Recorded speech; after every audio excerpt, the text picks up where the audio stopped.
Hey everybody, it's Missy and April. and this is SheelaNaGig.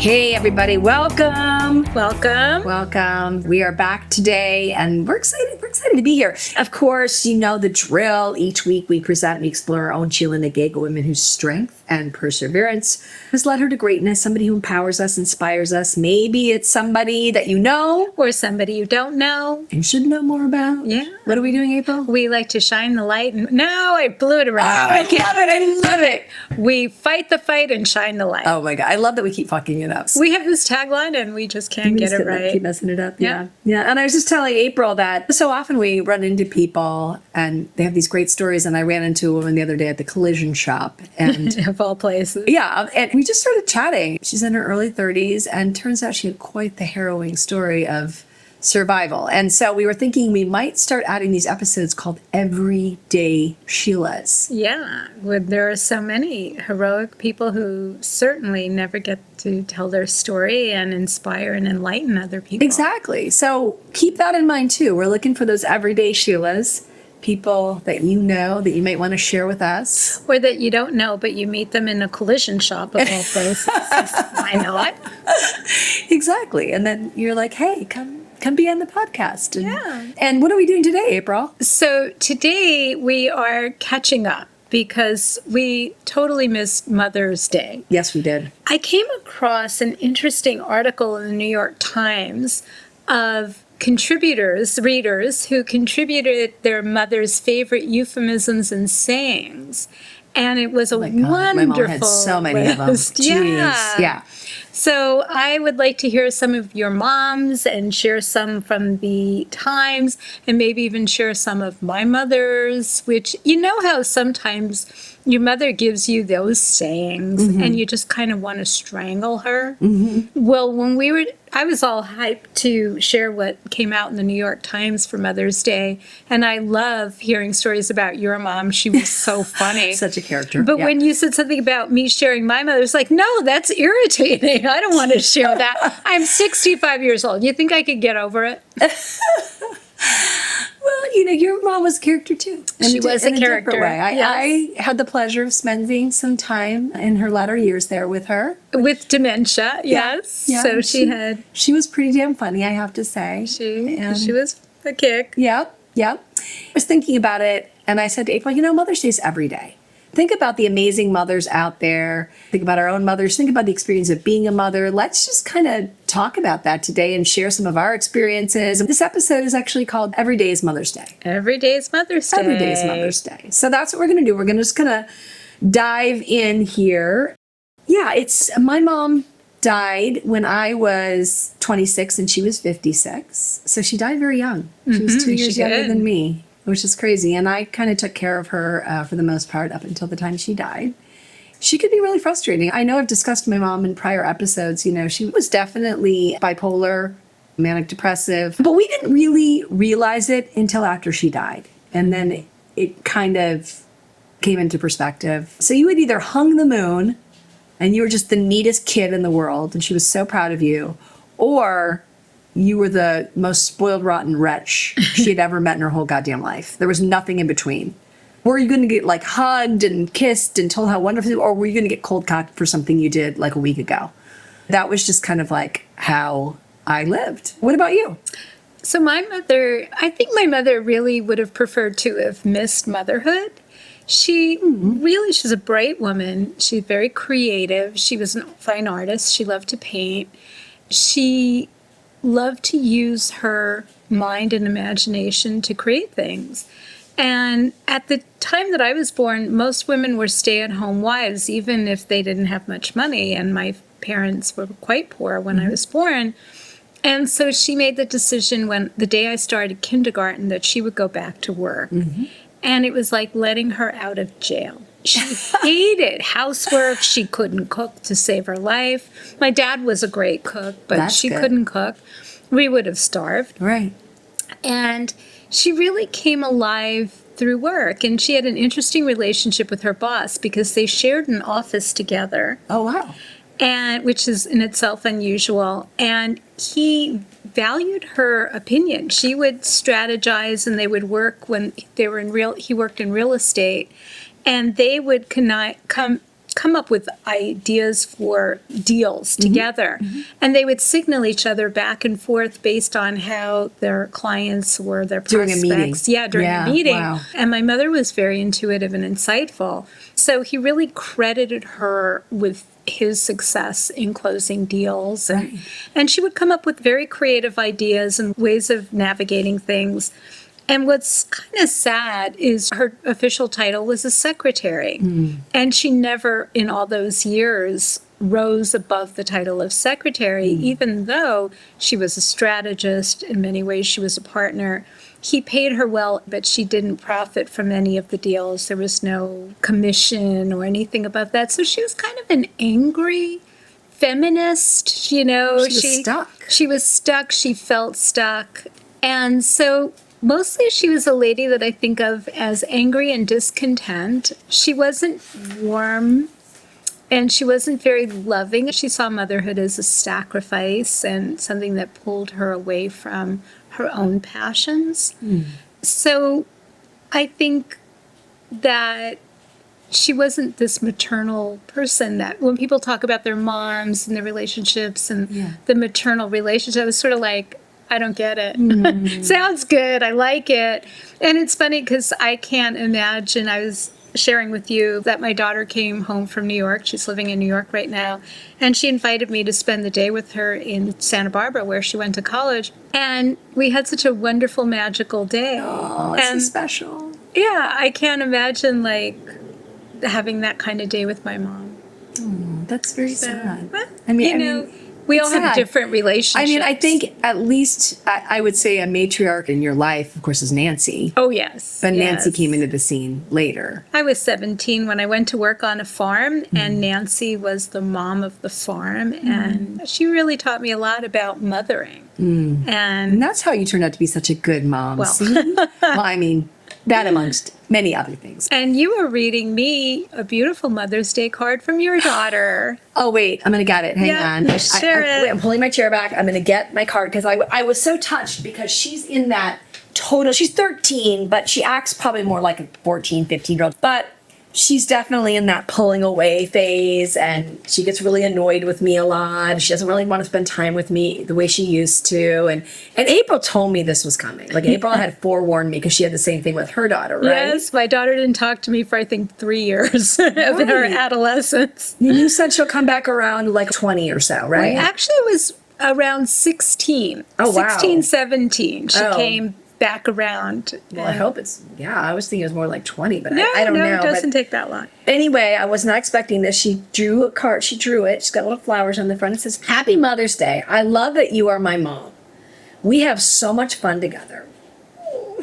You are the best. I love you so much. I hope your Mother's Day is a great day for you. Happy Mother's Day. Love, Ellery." Aw. That's sweet. That is sweet. It really did warm my heart. It really did touch me because with the way things are between us right now, it's a little, Yeah, it's a little difficult I do sometimes. know. It's a I do little- know.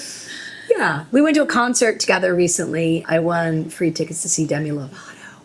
And it was funny. She just was really, like, we're in the audience and we're kind of singing along. And I'm not a huge Demi Lovato fan. I knew a couple of the songs, you know what I mean? But it's just music, so I'm just kind of like rocking my body. And she's like, "Could you stop moving?"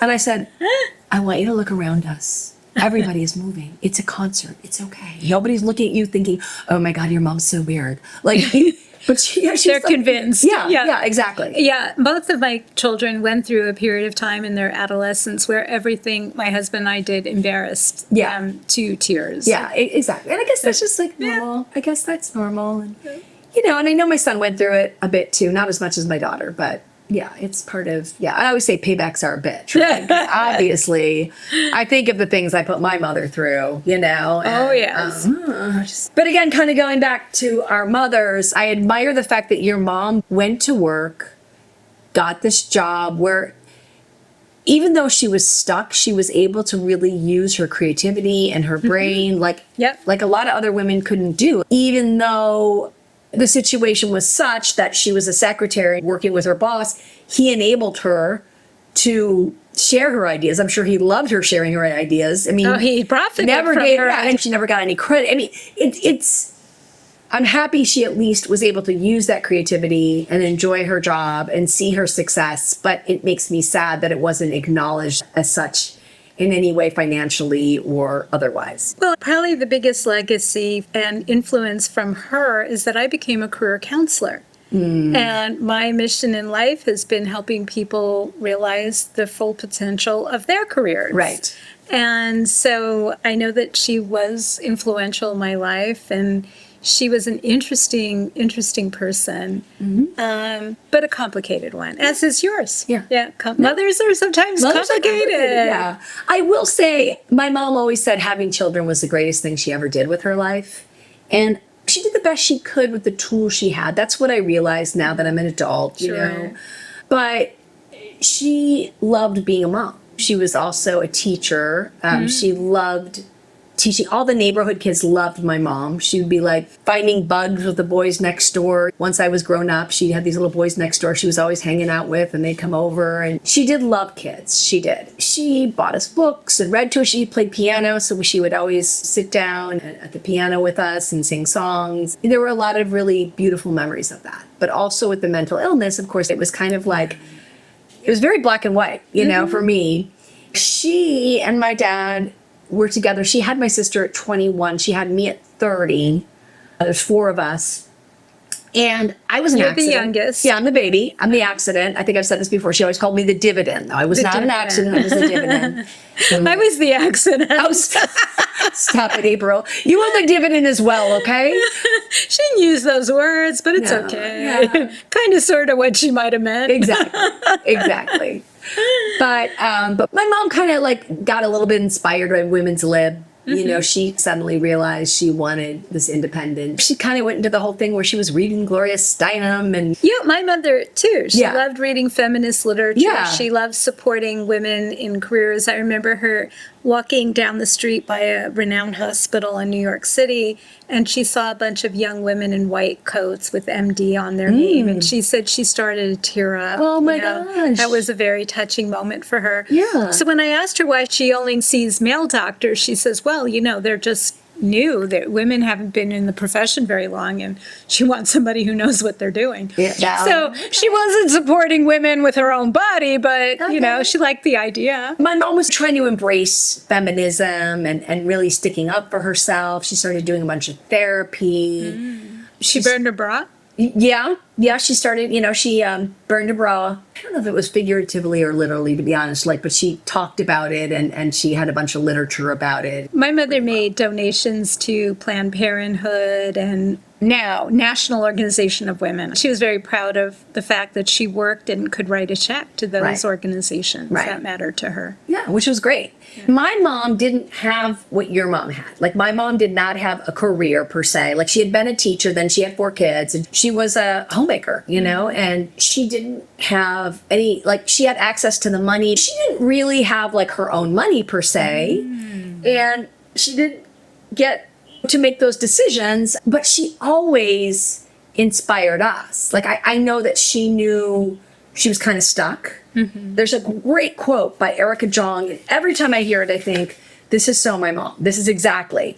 I'm going to share it with you. It's, my mother wanted me to be her wings, to fly as she never quite had the courage to do.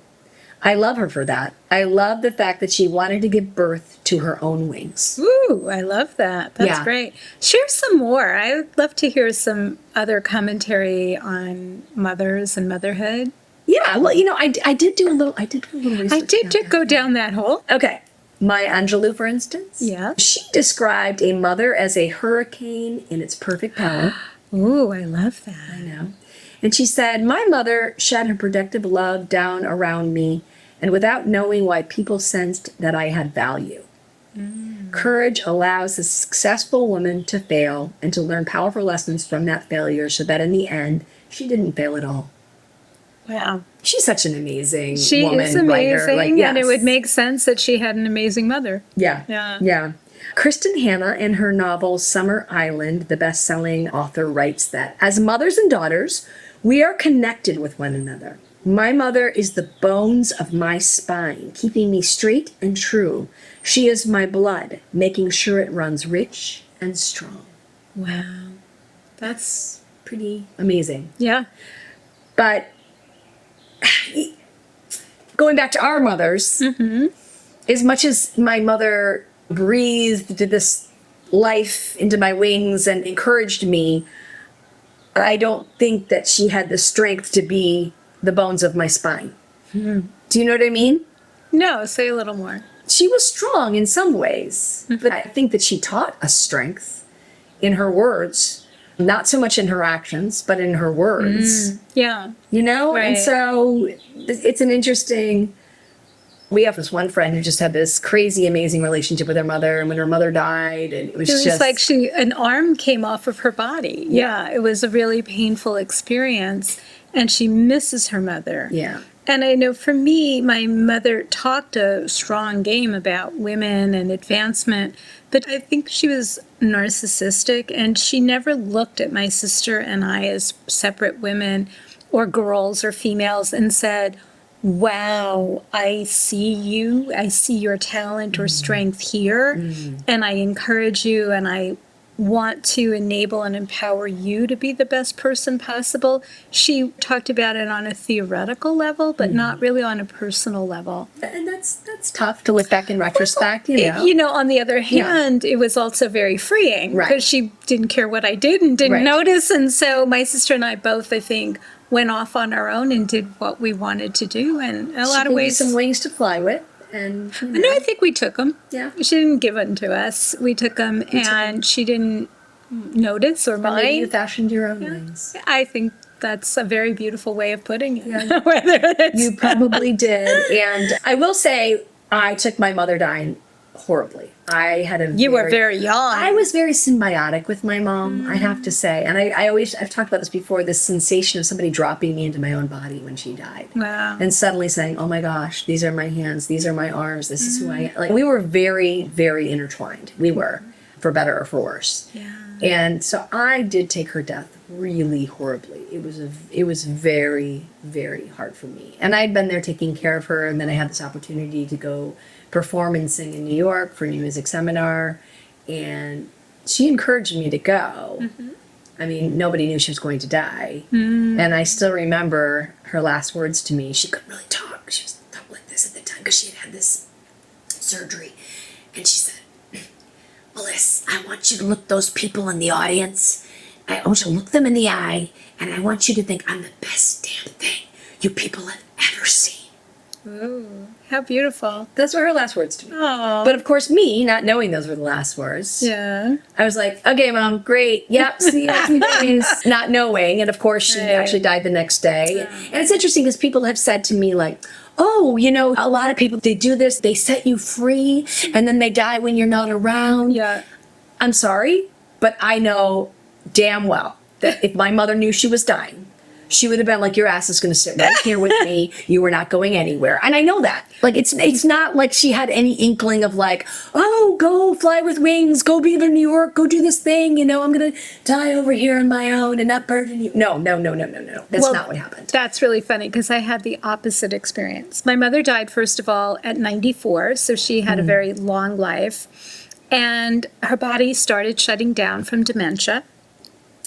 And I was with the hospice nurse this night, and we didn't think she was going to live through the night. And I decided that I was going to stay and be with her when she passed. And it was important to me to do that. And she was in a boarding care, and they asked if they could bring me anything, and I asked for a cup of coffee.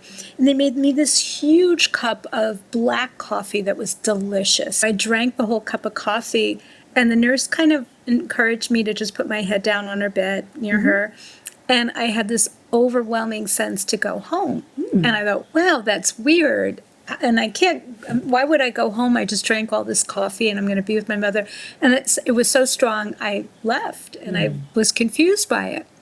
I get home and I had the best night's sleep I ever had in my life. I mean, I was in a coma, I was out.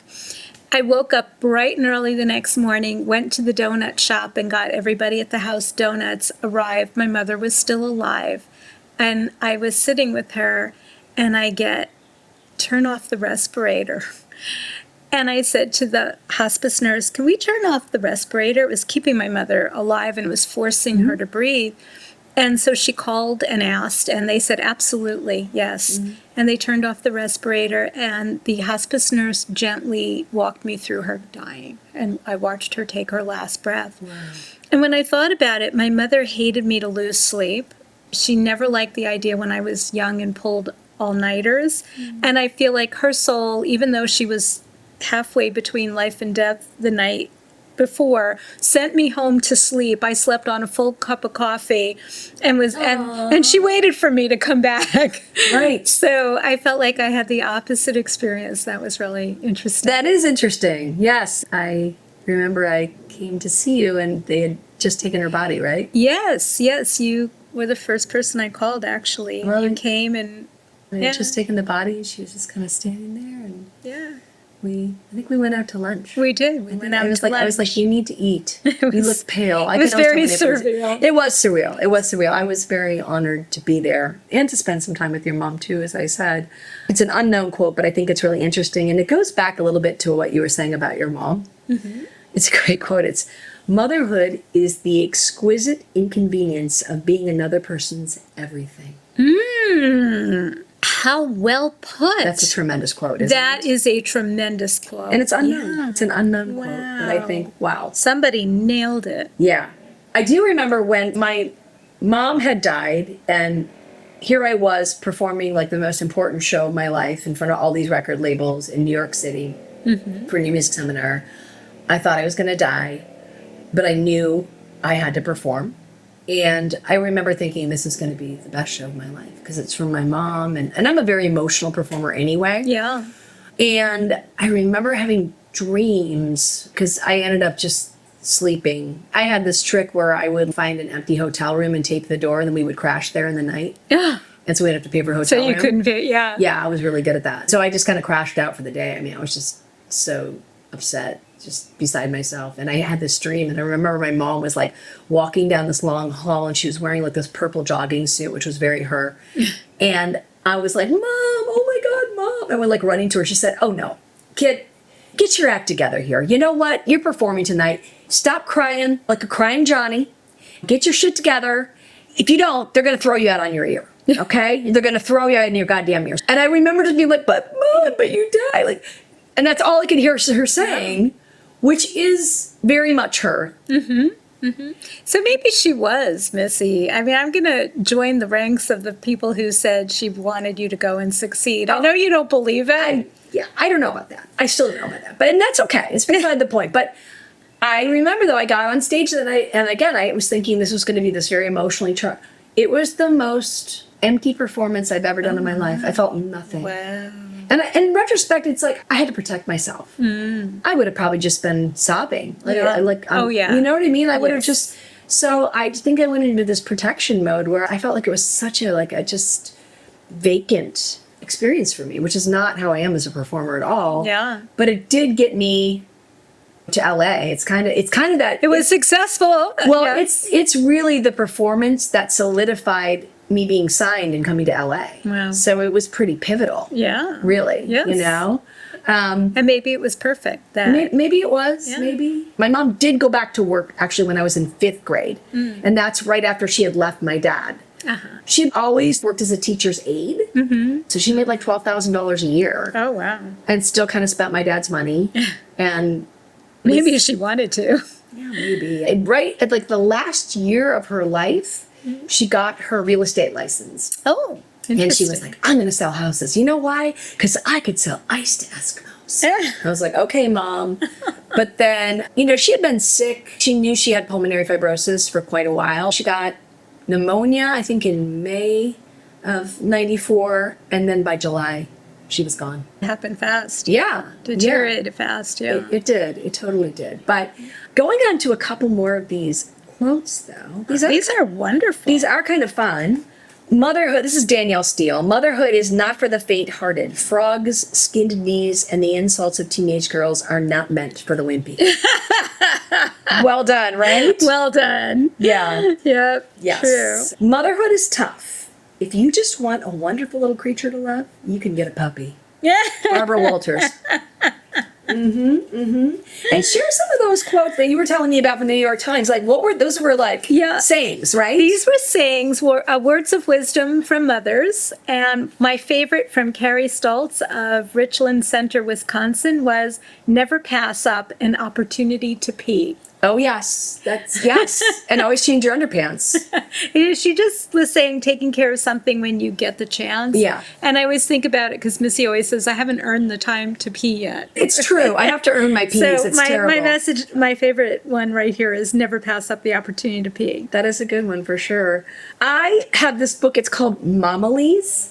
And my mother actually gave me this book. Oh. And when we were talking about doing this episode, Yeah. I was like, oh, this is that book my mom gave me. It's called Momilies, as my mother used to say, by Michelle Slung. And so I was just kind of looking through it. I was like, oh, this is a fun little book. And all of a sudden I realized that my mother had written in the book. Oh. And it you hadn't says, realized. Dear Melissa, I can't help it. Of course, I have some choice ones that no book but mine will ever hold. Guess they are a mom's special way of being heard and remembered for that fact. Just another way to show my love in a special jargon that only my Irish mother and grandmother could deliver. And now, your dear Irish mother, full of malarkey. I'll be sure and point out some of my best, sis. Pass them on to your little ones someday when they need some good advice that's come through the generations. Much love, Mom. Christmas of '85. Oh, wow. So then when I go through here, Yeah. and this is very, very true of my mom, she liked to define my experiences quite a bit. Like she Yes. liked to, so what did she do? She put a little mark next to anything that was something she might have said.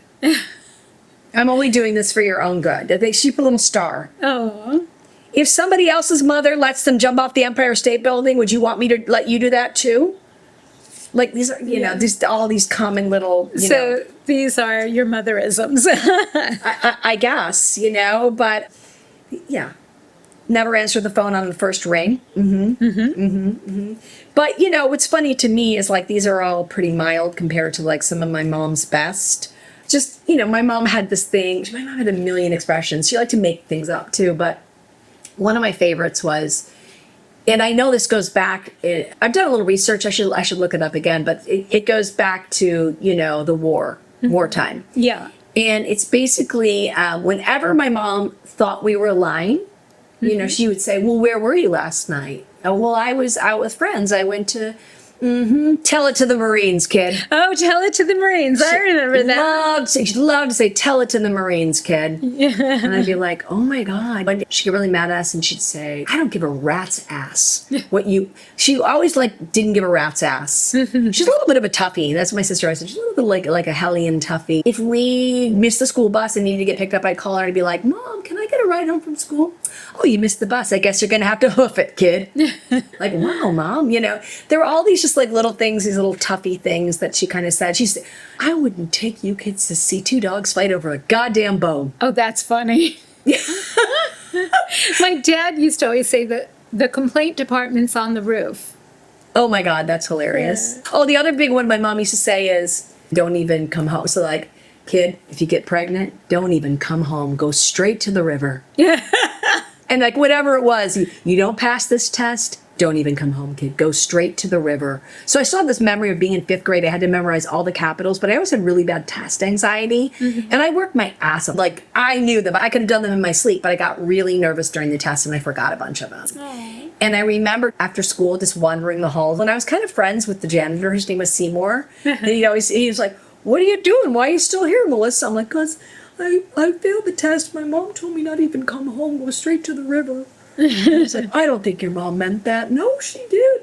I remember being so afraid to go home, you know? And like, what does that mean? Go drown yourself? I think it's very Irish. I mean, go drown yourself. Don't even come home. Did you ever ask her?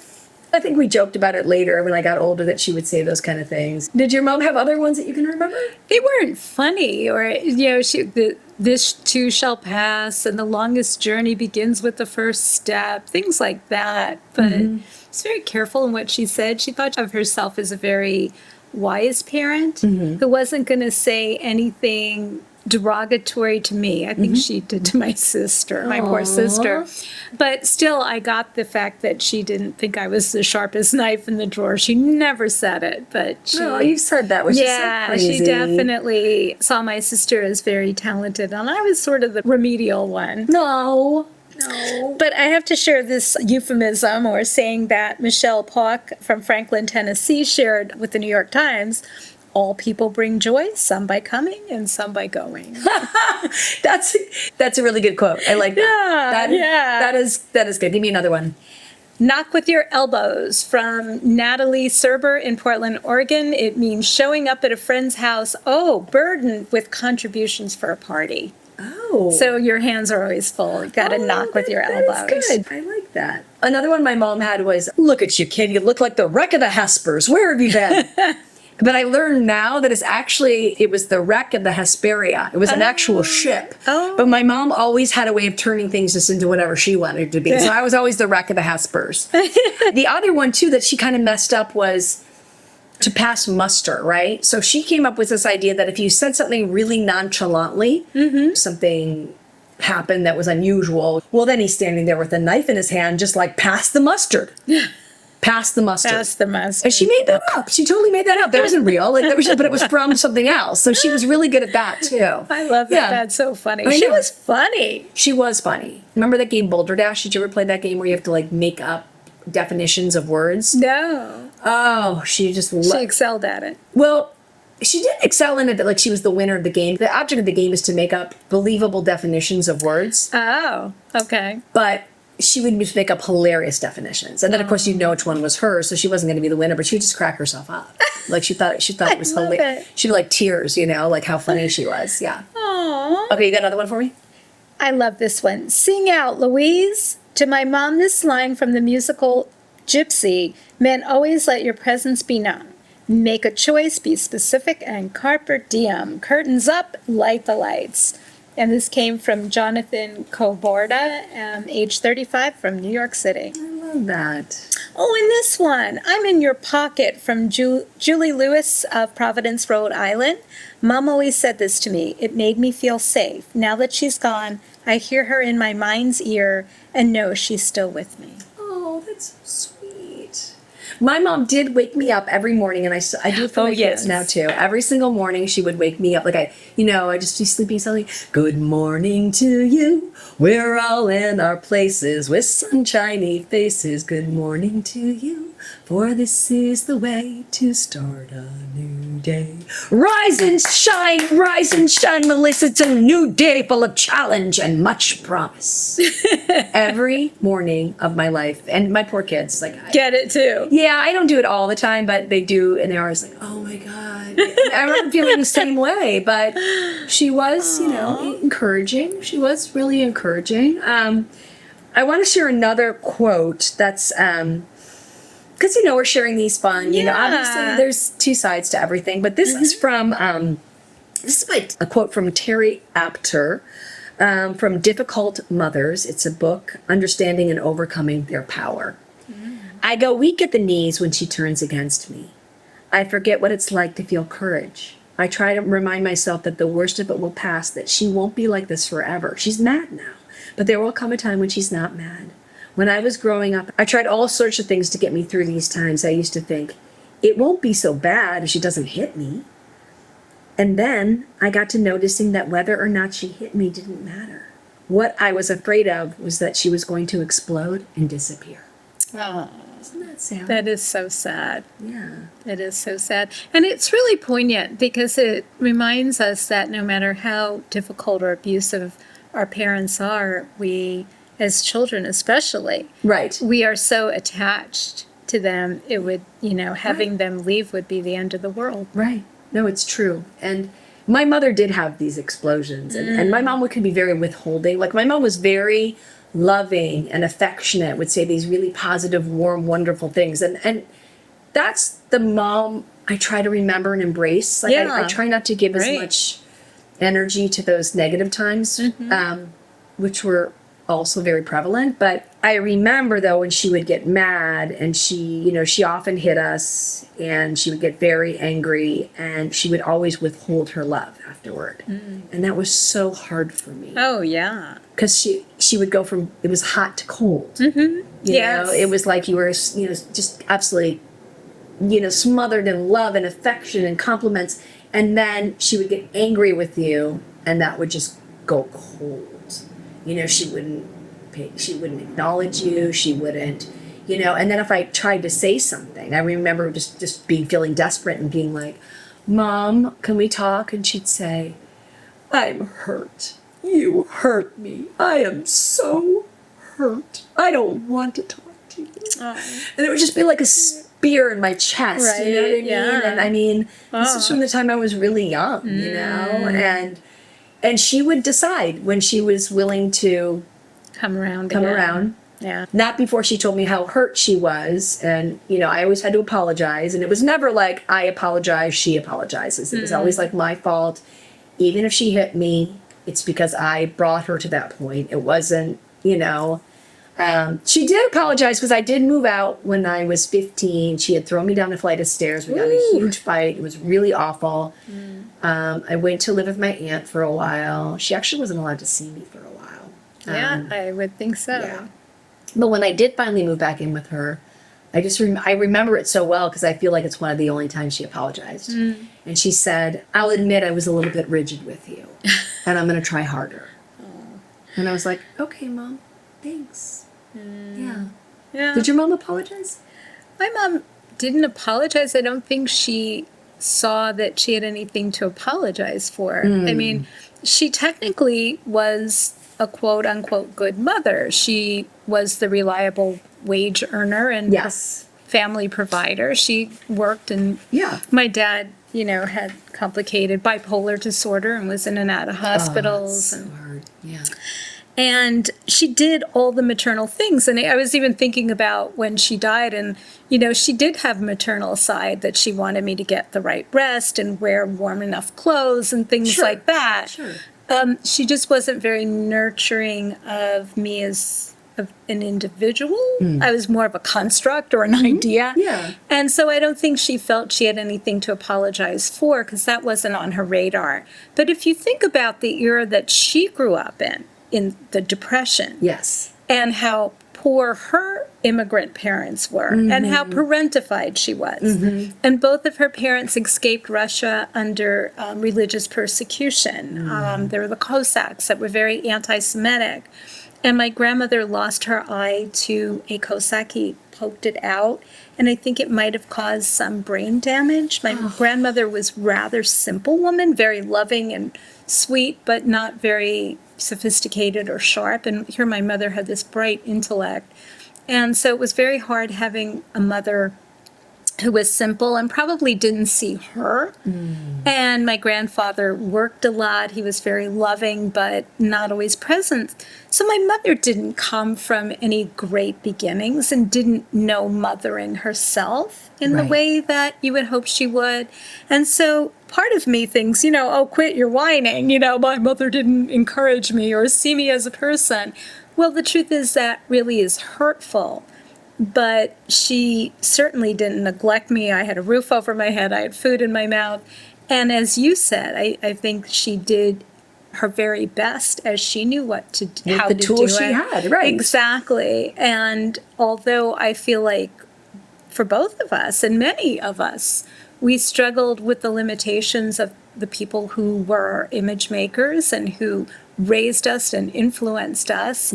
It's a complicated mix. And I think that the point of this episode is to both celebrate the funny, warm, insightful, loving, great sayings and wisdom of mothers, but also to recognize their fallibility and the barriers they had and the struggles that we had to overcome, and then becoming mothers ourselves. Yes. Yes. And to what you're saying, I'm just thinking of that. You had written that piece about Being Confessions of a Mediocre Mother. Yes. Because I certainly didn't feel like I did it perfectly by any stretch. And I really did look at a lot of the shortcomings I had as a mom, at things that I wish I had done better. And you know what? She's a fucking incredible mother. Just ask her children. Well, I thank you for that, but I think most of us can critique ourselves if we're going to be honest. There was always room to be better, Right. or wish you had seen something differently. I know when my mother-in-law died and my daughter wrote something, and she was young and she wasn't old enough to just stand up there and read it alone, and when her brother wouldn't read it with her, I didn't make sure it got read. Her cousin could have done it with her. And to this day, I beat myself up over that because she was struggling and suffering. She loved her grandma. And I felt like, where was I? Where was my head? But, I'm sure I did worse than that. Yeah. It was interesting because when April and I did initially have this discussion and she had shared feeling like a mediocre mom, my reaction was kind of like, oh, I mean, not to say I'm a great mom because I'm not, but You are. but I was so pleasantly surprised by the fact that I was able to be a pretty good mom. Because I remember before I had kids, I was so afraid that I was going to hit my kids. And I remember thinking, like, even though I'd done therapy and whatever, I always thought, but what am I going to do if I get angry? I know I'm going to hit my kids. I don't want to hit my kids, but I was so afraid of it. And it took me a while to feel safe even saying this, but I can safely say at age, they're now 13 and 20, not only have I never hit them, I have never had the inkling. I've never been that angry with either one of them that would have ever made me want to hit them. And I'm so absolutely grateful for that.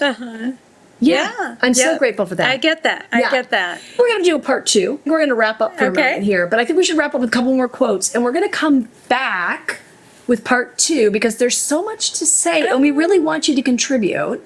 Yes. So, give me a quote. You'll never regret tipping too much. And the day starts the night before. Whoa. It meant that you better be ready for tomorrow before Yeah. you went to bed. And here's one of my favorites. There is no fail. You either win or you learn. Okay. I love that.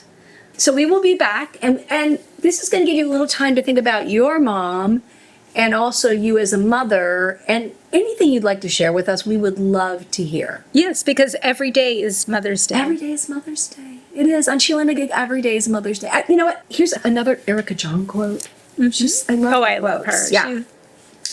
What I would like to give my daughter is freedom. And this is something that must be given by example. Freedom is a loose leash, licensed to be different from your mother and to still be loved. Freedom is not insisting that your daughter share your limitations. Freedom also means letting your daughter reject you when she needs to and come back when she needs to. Freedom is unconditional love. Oh, Isn't that beautiful? that is beautiful. And what a beautiful way to end this episode. All right, well, thanks for listening, everybody. Until next time.